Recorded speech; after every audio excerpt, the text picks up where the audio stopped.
नमस्कार दोस्तों, power of market financial education platform पे मैं अभिषेक उपाध्याय आप सभी का स्वागत करता हूं, हार्दिक अभिनंदन करता हूं। दोस्तों, आरबीआई की अगस्त 2024 की मॉनेटरी पॉलिसी का फाइनल आउटकम कल सुबह 10 बजे अनाउंस होने वाला है। और आप और हम ऑलरेडी जानते हैं कि जिस तरीके का बैकग्राउंड अभी बना हुआ है, खासकर जब से बैंक ऑफ जापान ने ब्याज दरों को बढ़ा के 0.25% पे किया है, उसके बाद से लगातार ग्लोबल मार्केट के अंदर एक बड़ा टेक्निकल करेक्शन देखने को मिला है। जापान की अगर बात करें, निक्केई करीब करीब 26% से ज्यादा करेक्ट हो चुका है। डाउ जोन्स की बात करें, 10% से ज्यादा का करेक्शन डाउ जोन्स में रहा है। नेस्डेक में भी 10% से ज्यादा का करेक्शन रहा है। तो जिस तरीके की अभी सिचुएशंस हैं, पूरे ग्लोबल मार्केट के एक्सपर्ट, भारत के जो एनालिस्ट हैं, वो आरबीआई की पॉलिसी के ऊपर नजर गड़ाए हुए हैं। तो आरबीआई की पॉलिसी में क्या इंपॉर्टेंट निर्णय हो सकता है और कौन कौन से इंपॉर्टेंट पॉइंट है जो आपको पता होना चाहिए, ये सारे इंपॉर्टेंट पॉइंट आज के वीडियो में डिटेल में डिस्कस करने वाले हैं। Power of market financial education platform का काम अगर आपको पसंद आता है तो चैनल को सब्सक्राइब कर लीजिए। देखिए, बात करते हैं कि सबसे पहले अगर अपन इवेंट्स की बात करें तो कल सुबह 10 बजे जो है आरबीआई का जो है फाइनल आउटकम आना है। सुबह 10 बजे सबसे पहले रेपो रेट का निर्णय हो जाएगा। वर्तमान में अगर रेपो रेट की अगर अपन बात करें 6.5% पे मेंटेन है। हमारा ये मानना है और ज्यादातर एजेंसियों ने भी जो सर्वे किया है उसमें सभी का ये मानना है कि ब्याज दरों में इस बार कोई बदलाव नहीं होगा। 6.5% पे रेपो रेट अनचेंज रहेगा। इसके अलावा अगर अपन बात करें तो ये जो मीटिंग 3 दिवसीय मीटिंग चल रही है, इसमें कौन कौन से इंपॉर्टेंट पैरामीटर्स हैं जिसके ऊपर आरबीआई के मेंबर्स का डिस्कशन हुआ होगा। तो सबसे पहला जो इंपॉर्टेंट पैरामीटर्स है वो इकोनॉमिकल ग्रोथ का है। भारत की इकोनॉमिकल ग्रोथ की अगर हम बात करें तो वर्तमान में अगर फाइनेंशियल ईयर 24 की बात करें तो 8.2% पे हमारी जीडीपी ग्रोथ रही है। फाइनेंशियल ईयर 25 की बात करें, चाहे आरबीआई की बात करें या और भी जो ग्लोबल फाइनेंशियल एजेंसियां हैं जिसमें इंटरनेशनल मॉनिटरी फंड है, वर्ल्ड बैंक है, एसबीआई और अदर जो इंपॉर्टेंट क्रेडिट रेटिंग एजेंसियों के माध्यम से भी जो सर्वे किया गया है, ज्यादातर एजेंसियों का मानना है कि FY25 में भारत की जो जीडीपी ग्रोथ है वो कहीं ना कहीं 7% से लेकर 7.5% के बीच में, और FY26 में जो जीडीपी की ग्रोथ है वो 6.5% से लेकर 7% के बीच में रह सकती है। तो जहां तक भारत में अगर जीडीपी ग्रोथ की बात करें तो वहां पे कोई समस्या नहीं है। सबसे इंपॉर्टेंट पॉइंट जो आरबीआई के मेंबर्स ने काफी क्रिटिकली डिस्कस किया होगा वो है इन्फ्लेशन का। भारत के अंदर अगर अपन कंज्यूमर प्राइस इंडेक्स इन्फ्लेशन का जून 2024 का डेटा देखें तो वहां पे जो इन्फ्लेशन है वो 5.08% निकल के आई थी। उसके पहले मई 2024 का अगर आप डेटा देखें वहां पे 4.75% था।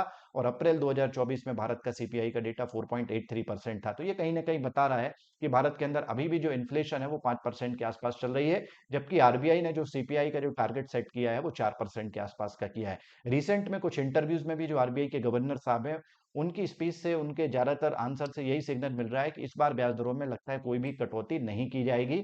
तो अब सबसे बड़ा इंपॉर्टेंट फैक्टर ये है कि क्या आरबीआई 4% के टारगेट का वेट करेगा। हमारा ये मानना है कि अगर 4% के आसपास, 4.25, 4.5 के आसपास भी अगर सीपीआई आ जाता है तो आपको ब्याज दरों में कटौती देखने को मिल सकती है। दूसरी अगर हम बात करें, इसके अलावा एक लिक्विडिटी को लेकर भी मेंबर्स के बीच में चर्चा होगी। वैसे भारत के अंदर फाइनेंशियल सिस्टम में, बैंकिंग सिस्टम में अगर आप लिक्विडिटी की कंडीशन देखें, काफी अप्रोप्रिएट, स्टेबल लग रही है। इसके अलावा आरबीआई के गवर्नर साहब ने पिछली मीटिंग्स में भी बताया था कि लिक्विडिटी मैनेजमेंट को लेकर मेंबर्स काफी एक्टिव हैं और आगे चल के अगर जरूरत पड़ेगी तो ओपन मार्केट ऑपरेशन और इसके अलावा कई तरीके के मैकेनिज्म के माध्यम से लिक्विडिटी की कंडीशन को मेंटेन किया जाएगा। जहां तक बैंकों के अंदर क्रेडिट ग्रोथ की बात करें, वहां जरूर है, ऐसा लग रहा है कि थोड़ा इंप्रूवमेंट की संभावना है। वर्तमान में अगर बात करें तो क्रेडिट ग्रोथ उतनी अट्रैक्टिव नहीं है जितना थोड़ा पास्ट में थी।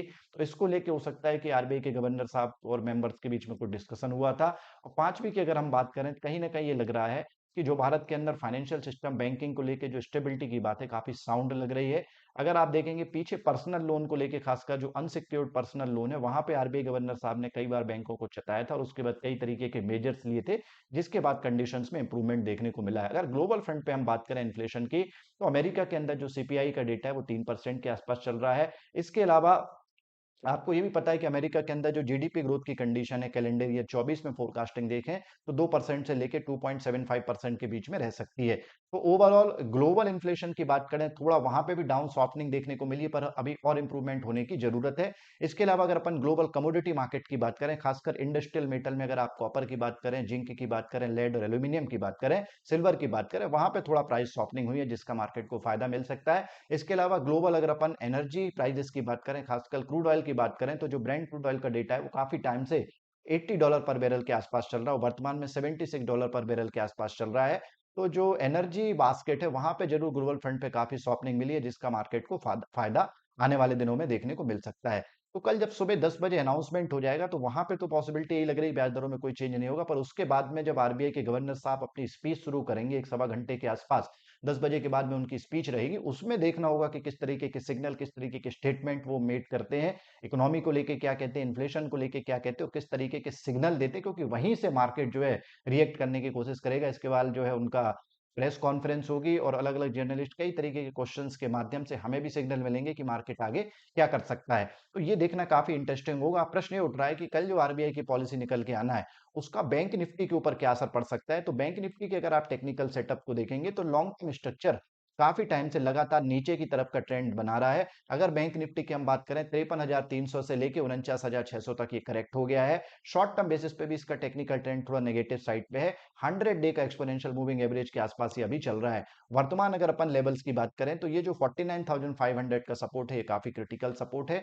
कल अगर आरबीआई की पॉलिसी आने के बाद में 49,500 के नीचे ये निकल जाता है तो फिर 49,000 48,800 तक जा सकता है। ऊपर पे अगर अपन रेसिस्टेंस की बात करें तो 50,800 के आसपास काफी इंपॉर्टेंट इंट्राडे का रेसिस्टेंस है। अगर इसको क्रॉस कर लेता है तो 51,100 और 51,500 की तरफ जा सकता है। ओवरऑल ऐसी पॉसिबिलिटी लग रही है कि बैंक निफ्टी में अगर कोई मेजर पॉजिटिव सिग्नल नहीं मिलता है तो आपको और करेक्शन देखने को मिल सकता है। अब बात करते हैं निफ्टी की। निफ्टी का भी अगर हम टेक्निकल सेटअप देखें तो पिछले कई दिन से हमें गिरावट देखने को मिली है और कहीं ना कहीं 25,075 का जो निफ्टी है वो 23,850 तक आ गया है। तो कल के लिए निफ्टी के लिए जो पहला इंपॉर्टेंट सपोर्ट रहेगा वो 23,800 के आसपास रहेगा। 23,800 का लेवल अगर ब्रीच होता है तो 23,600 23,300 तक जा सकता है। ऊपर की तरफ अगर हम बात करें 24,400 के आसपास आपको एक इंट्राडे बेसिस पे एक इंपॉर्टेंट रेसिस्टेंस दिख रहा है। 24,400 के ऊपर निकलता है तो 24,700 तक जा सकता है। जहां तक बैंकिंग काउंटर की बात करें तो एचडीएफसी बैंक और आईसीआईसी बैंक के स्टॉक्स ने थोड़ा रिकवरी दिखाई है, मजबूती दिख रही है, पर ओवरऑल अभी भी आपको एसबीआई, एक्सिस बैंक और इंडसइंड बैंक में जो है थोड़ा सॉफ्टनिंग दिख रही है। तो देखना होगा कि कल मार्केट किस तरीके से रिएक्ट होता है। इसका जो है लाइव मार्केट में अगर आप आरबीआई पॉलिसी का एनालिसिस सीखना समझना चाहते हैं तो कल जो हमारी लाइव मार्केट में यूट्यूब लाइव करीब करीब 9:30 पौने 10 बजे के आसपास स्टार्ट हो जाएगी, उसको ज्वाइन कर सकते हैं। और अगर आरबीआई की मॉनेटरी पॉलिसी और इसका ग्लोबल मार्केट से क्या इंटरप्रिटेशन है डिटेल में अगर आप एक एक पॉइंट को समझना चाहते हैं तो आज रात में जो हमारी 9:30 बजे डेली यूट्यूब लाइव रहती है उसमें आप जुड़ सकते हैं, अपने क्वेश्चंस के साथ में तैयार रहेगा।